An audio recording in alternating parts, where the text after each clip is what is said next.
Does your Audi have the curved view mirror option, but you don't know how to use it? No worries.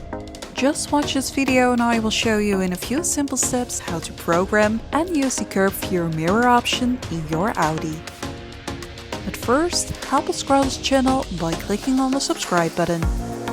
To help see the curb when backing into a parking space, the passenger side mirror can tilt downwards if your Audi has this option.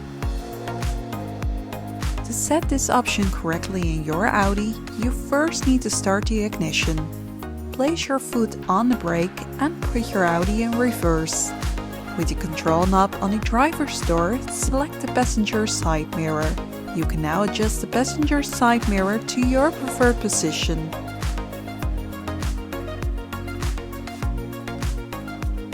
By placing the gear shift back in park, the Audi will save your preferred settings of the reverse mirror position.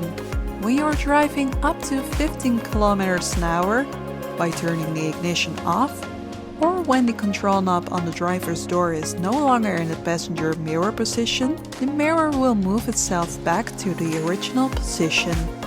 Thank you for watching this video and don't forget to click on the subscribe button to see more VAG Car Tutorials.